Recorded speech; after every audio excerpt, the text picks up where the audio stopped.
പരം വിധിച്ചുമ്മായിട്ട് ചൊങ്കിൽ നടക്കുന്ന സുജഅത്ത് നാമുകൊണ്ട് നാട്ടില്. കഥയെന്തെന്നറിവുണ്ടോ നാളെ കിടക്കുന്ന ഖബറെന്ന ഭയങ്കര വീട്ടില്. ഖബറെന്ന ഭയങ്കര വീട്ടില് പരം വിധിച്ചുമ്മായിട്ട് ചൊങ്കിൽ നടക്കുന്ന സുജഅത്ത് നാമുകൊണ്ട് നാട്ടില്. കഥയെന്തെന്നറിവുണ്ടോ നാളെ കിടക്കുന്ന ഖബറെന്ന ഭയങ്കര വീട്ടില്. ഖബറെന്ന ഭയങ്കര വീട്ടില്. വീട്ടിലെ മെത്ത പിരിഞ്ഞ് നമുക്ക് കാട്ടിലാറടി മണ്ണാണ്. വീട്ടിലെ മെത്ത പിരിഞ്ഞ് നമുക്ക് കാട്ടിലാറടി മണ്ണാണ്. ചേലിൽ ചെന്ന് കിടക്കണ നമ്മുടെ മേലെ വരുന്നത് കല്ലാണ്. ചേലിൽ ചെന്ന് കിടക്കണ നമ്മുടെ മേലെ വരുന്നത് കല്ലാണ്. ഇലയിന്മേൽ തണ്ണീരതും ചേർത്ത് മണ്ണതിനാലെ അടവാക്കും വിടവിനെ ഭാറിലേ. അടവാക്കും വിടവിനെ ഭാറിലേ. കനമേറും ഈസാങ്കല്ലും മണ്ണും അതിൽ മീതെ മറമാടും ഖബർ ബഹുജോറിലേ.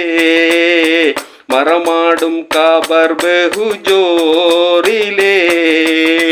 പരം വിധിച്ചുമ്മായിട്ട് ചൊങ്കിൽ നടക്കുന്ന സുജഅത്ത് നാമുകൊണ്ട് നാട്ടില്.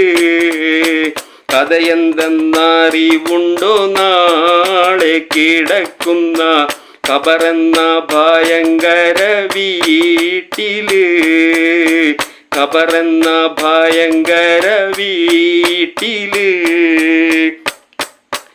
ഇഷ്ടജനങ്ങളെ വിട്ട് പിരിഞ്ഞ് കട്ടിലേറി പോകുമ്പോൾ. ഇഷ്ടജനങ്ങളെ വിട്ട് പിരിഞ്ഞ് കട്ടിലേറി പോകുമ്പോൾ ഉറ്റവരെല്ലാം കരളും പൊട്ടി കരയുന്നുണ്ടകലുമ്പോൾ. അകലുമ്പോൾ ഗൃഹത്തിലെ പെണ്ണ് പറയുന്നു ഉലകത്തിൽ തനിയെന്നിലാരെന്ന്. പരം വിധിച്ചുമ്മായിട്ട് ചൊങ്കിൽ നടക്കുന്ന സുജഅത്ത് നാമുകൊണ്ട് നാട്ടില്. കഥയെന്തെന്നറിവുണ്ടോ നാളെ കിടക്കുന്ന ഖബറെന്ന ഭയങ്കര വീട്ടില്. ഖബറെന്ന ഭയങ്കര വീട്ടില്. പരം വിധിച്ചുമ്മായിട്ട് ചൊങ്കിൽ നടക്കുന്ന സുജഅത്ത് നാമുകൊണ്ട് നാട്ടില്.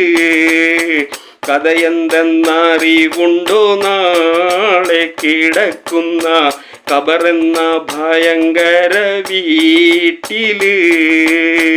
ഖബറെന്ന ഭയങ്കര വീട്ടില്.